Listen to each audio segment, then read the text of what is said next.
It's been another big week for losers, so let's get started. First on my list tonight, a supermarket chain across the pond in the UK has issued a recall of Paw Patrol branded snacks after discovering the little snack-sized pouches of biscuits and bars included a new kind of special prize on the packaging, a porn site. Apparently, if you type in the URL listed on the back of the packaging, it will redirect you to a white screen with Chinese writing, but if you access the site from a mobile device, it loads porn pop-up ads. Now, this special surprise is so far limited to just this UK-based grocery store chain, and don't bother trying to find these snacks stateside, as I'm sure Hunter Biden has cleared the shelves. A little side note here. When I Googled this story for more information, I made the grave mistake of typing in Paw Patrol porn, and much to my dismay, Pornhub, along with several other porn sites, have a category specifically for Paw Patrol porn. Apparently, that is a thing. But I'm glad to hear Paw Patrol is making such a strong comeback, though. They did try to cancel the show and the franchise in 2020 for shining too positive a light on police. I'm going to take a wild guess and assume the left is still more distraught over that than the porn website on kitty snacks, but again, just a wild guess. Moving on to loser 2 this week, the rideshare app Lyft. Unfortunately, you can no longer order a ride from a complete stranger without being inundated with the LGBTQ alphabet of horrors. Yes, the rideshare app Lyft is unveiling a new feature in select cities that lets women and non-binary drivers prioritize passengers who fit the same description.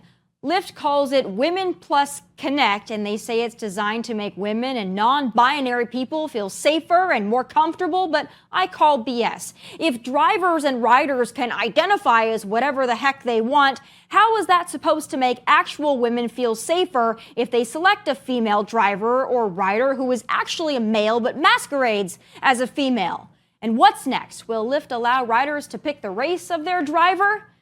This doesn't do anything to improve safety and is just another stupid corporate virtue signal designed to score diversity, equity, and inclusion points.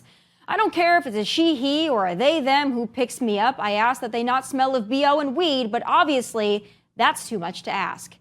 But speaking of non-binary, my final loser this week is a repeat offender, not only on this particular list, but also for stealing ladies' suitcases from airport luggage carousels. Yes, Sam Brinton, another fantastic Biden hire who once led Biden's nuclear waste policy at the DOE, had his closet raided by police. And what did they find? Well, clothing belonging to the Tanzanian fashion designer that claimed Brinton stole her suitcase and then wore her fashions. Brinton has also been charged with swiping a suitcase full of clothing, jewelry, and makeup from the Las Vegas airport.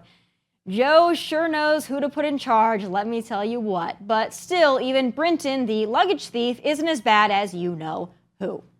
But those are my losers of the week. But the fun, and when I say fun, I mean national embarrassments, don't end there, folks. Joining me now to help break down some more of the week's low points is Newsbusters podcast host and executive editor, Tim Graham.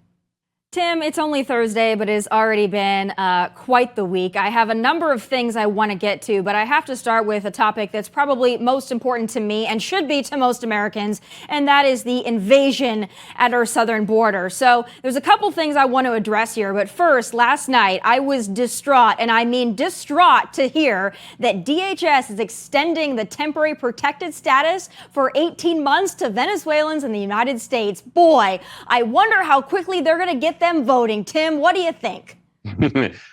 You know, the networks are now calling it a crisis. Well, if it's a crisis, why is everything we're seeing out of the Biden administration is let's cut all the wires and make sure they get in here? They're creating a crisis, and obviously they're creating a crisis on purpose. And so it's really kind of, we've noticed this for years. They only cover this for just small periods of time. But what we've seen is just, yes, a dramatic surge in immigration. And you can't say it's an accident. You have to say this is a policy. And yes, it's all right to be cynical and say, what is the end goal of your policy? You know, oh, well, they can't vote right now. All right. But the Clinton-Gore administration also was very aggressive about getting, the immigrants in. They all seem to believe in this notion that, oh, we're just going to cause the browning of America and scare all the white Americans that, the Democrats are going to take over forever. See, the thing about this that really bothers me is that, the Democrats, I got to hand it to them because they are so smart. They are so strategic. They play the long game on everything.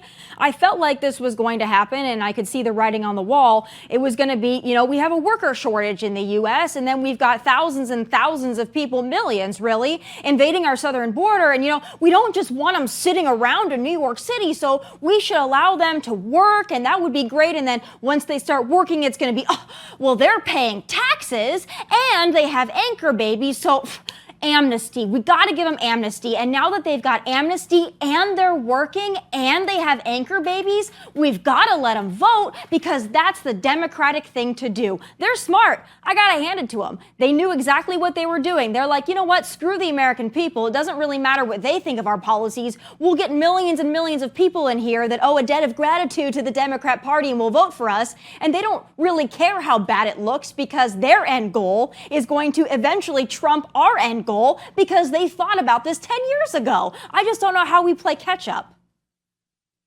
Well, I mean, it is fun. I do appreciate the idea that red state Republican governors have been, busing migrants out into blue states, places that call themselves sanctuary cities, just to watch them all complain now that you see the governor of New York suddenly saying, don't come to America, don't come to New York City. Yes, that's probably a temporary position because, yes, voters are angry. And what's interesting about this is voters of all colors are angry.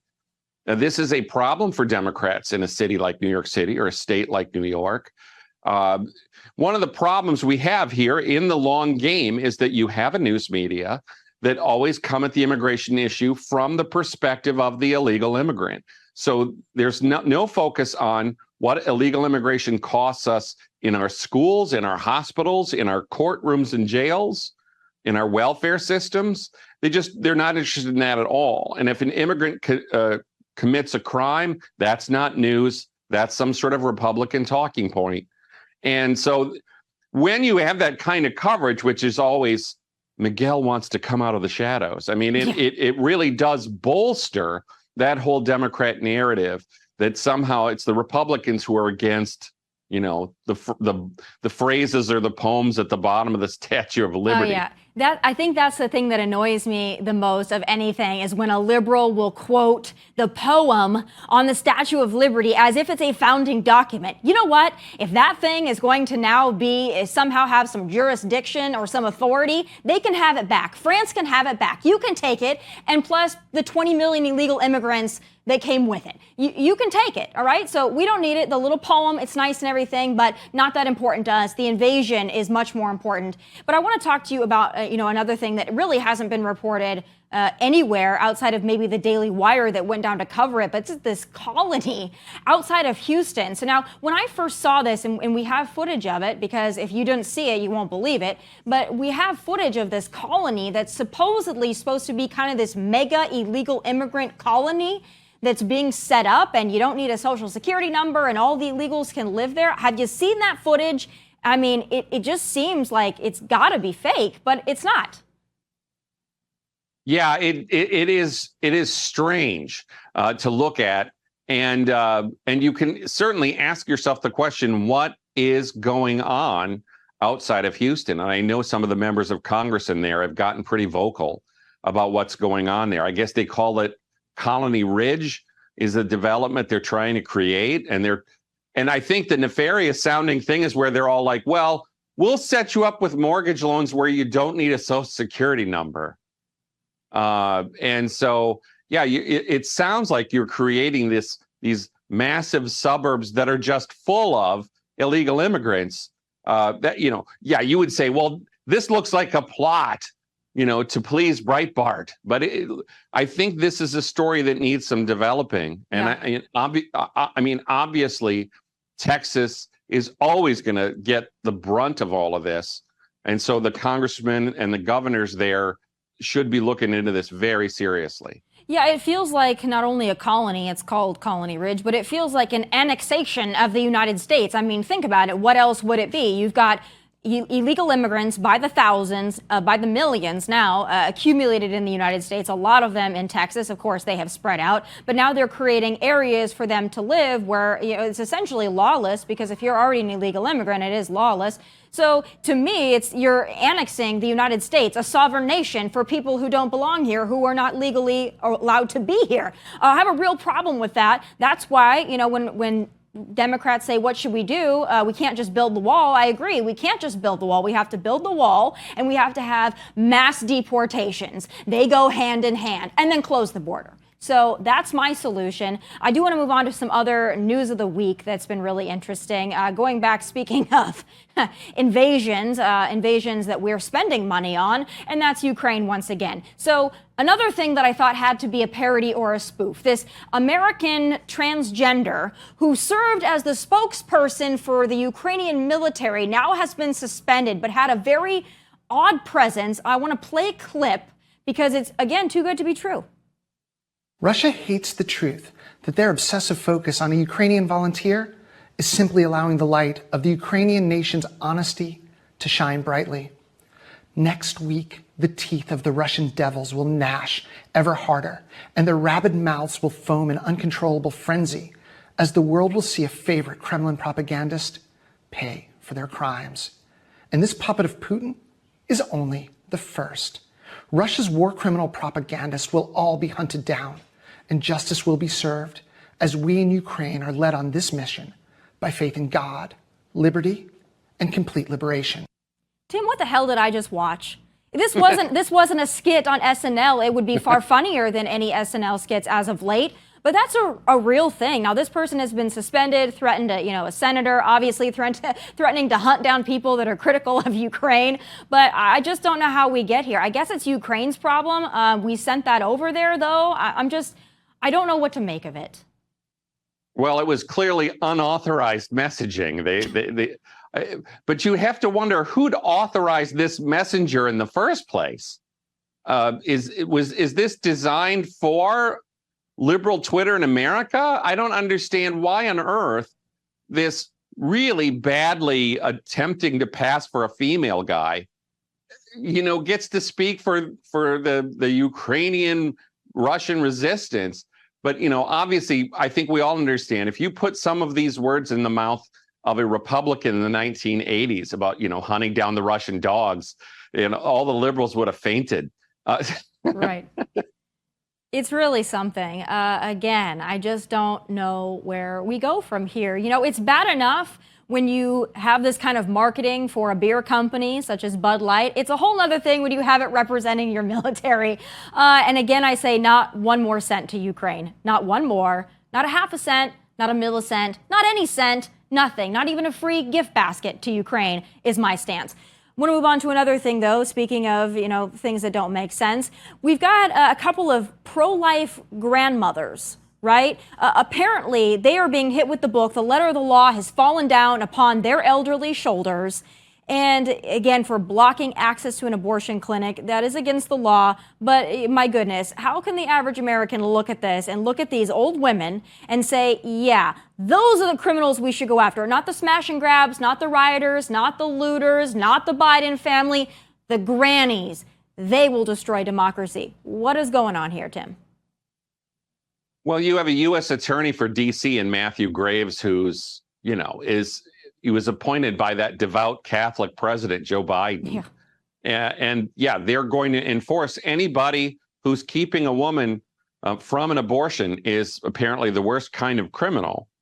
I went looking to say, let's see how many people they're going to put behind bars for in D.C. for the ones that vandalize the art galleries in D.C. or who regularly block traffic on Interstate 395.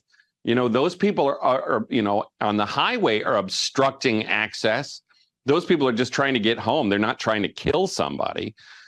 So it is kind of sad that that's where we are. And yes, we should say when we look at U.S. Attorney Matthew Graves, he has a 67% rate of declining to prosecute people arrested for crimes. He's got a really bad record at that. So the idea that he's going to select this shows you he has very Democrat Party priorities. Well, no duh. I mean, I think we could see that from a mile away. But, at some point, you would think that they would try to maybe even thinly veil their attempts to destroy this nation, really. Just put a thin veil on it. But now they're just kind of right out with it. Like, you know what? We just want to destroy this country. We're showing you who the enemies are, old ladies. We're allowing millions of people across the border. We're sending all our money to Ukraine and $700 to Maui wildfire victims. We don't even care about the people in East Palestine, Ohio. I mean, at least I guess they're being more forthright with their goals and their mission. I want to turn now to last week, and really spilling into last weekend was a really rough weekend for Donald Trump because of that Megyn Kelly interview. I'm sure that you saw it. There's a lot of conservatives that are rightfully so pretty angry about a few of the things that he said. He didn't come right out and say that a man can't be a woman. He didn't immediately come out and say that he messed up on COVID. In fact, he said he did a great job with COVID. He said he didn't know who gave Fauci the letter of condemnation, even though it was him. So there was some things, calling the heartbeat bill, terrible. A lot of things, right? But of course, he is lashing out not at his advisors, not as those who are maybe prepping him for these interviews, but he's lashing out at Megyn Kelly, calling her nasty. This really brings back feelings from, 2015 in that first debate. But I want to take a look at the clip, and I want to get your thought if this was a misstep by Trump or not. Let's take a look. I sat down for an hour, and then I did a Megyn Kelly one, and she had, she became nastier all of a sudden. She was pretty nasty, didn't you think? Anybody that watched it? All right. So agree or disagree with his assessment? Who's in the right, who's in the wrong, or is it a draw? Well, he has this tendency of always saying that, especially women, when they ask him tough questions. He did it to Caitlin Collins on CNN during the town hall, is he'll say, "Oh, you're nasty." And then the liberal women all go out and get T-shirts with the word nasty on them. I think Megyn Kelly's questions were fair questions. And yeah, I agree with a lot of people that it shouldn't be hard to say men are men and women are women. How hard is that? And I do agree also that it's a heartbeat bill is not a terrible thing. I do want to give Trump credit that he went out and did an interview with Megyn Kelly. He knows that she's not going to just ask him all the softball questions. Trump is doing that. Trump went on CNN and they all hated it. Trump went on Meet the Press and the liberals all melted down. So the focus on some level is clearly, if you want to say, like Joe Scarborough's trying to say, that Trump has dementia, he's going out there and taking these things on. Joe Biden, where's his interview? Right. Where's his Meet the Press interview? Where's his Megyn Kelly interview? Can you imagine Biden and Megyn Kelly? There's no way on earth they would do that. They're scared of giving him like softball interviews on PBS. Right. Yeah, Drew Barrymore, that's about on his level. Yeah. Oh, you're not wrong. Unfortunately, Drew Barrymore is having her own issues right now because she wanted to move forward with her show, and then she realized that she had to placate to the strike, and so then she apologized, and it really is the snake eating its own tail here. But we've got a debate coming up next week. To my knowledge, Trump is still not showing up. I thought it was a mistake not to show up to the last one. I think it's an even bigger mistake not to show up to this one. He feels like he doesn't need it. But I think that he actually might, especially after a couple of things that he said that have kind of pissed off a lot of conservatives. I'm thinking that he needs to start showing up, if for no other reason than to put Joe Biden in the hot seat to have to show up. What do you think? Should he go next week? Yeah, I would say that you should. Anybody who's running for president should have the audacity to show up for the scheduled debates. I think this is one of the reasons why Trump is granting interviews to Megyn Kelly or Kristen Welker, so he can say, well, it's not like I'm not taking tough questions or showing up in challenging environments. But yeah, obviously, he's looking at this and going, I'm up by 45. I don't have to. And I'm sure Biden can do the same thing. I don't really have challengers. And I imagine Biden's refusal to debate is one of those things that enables Trump to say, I shouldn't have to debate either. My challengers aren't any more serious than Biden's challengers. Yeah, except for that's not the case. And I think there's a big difference between taking tough questions from CNN or Megyn Kelly and standing there next to your competitors and drawing a comparison and a contrast between yourself, your policies, and theirs. I think he doesn't want to have to answer for some of those things. And I specifically, and I said this last time, I don't think he wants to face Ron DeSantis. And I don't think, especially now, he wants to face Ron DeSantis in front of Republican voters and have to own up to COVID. And then now him saying that a heartbeat bill is a terrible idea. Now, if he would have said, listen, if we run on a 6-week abortion ban, we're going to lose a general election. That's not where most Americans are. I actually would agree with him on that stance. But that's not what he said. So I also think it's interesting. I think you remember when Ron DeSantis made that comment about listless vessels. He wasn't actually talking about Trump supporters, but it got taken out of context. And that was the biggest thing. Ron DeSantis calls Donald Trump supporters listless vessels.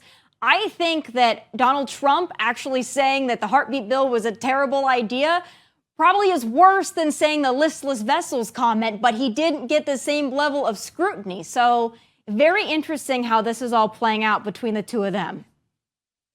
Yeah, and I think obviously he knows if he shows up to a debate, he's not just debating DeSantis or getting tough remarks from DeSantis. He's getting them from Haley, Pence, Scott, Chris Christie. I mean, everybody there is going to have harsh things to say about Trump, and it'll seem to have more power because he has to stand there and take it. That's what he doesn't want to do. Somehow he thinks it's not manly for him to have to, get a beating from all of these nobodies.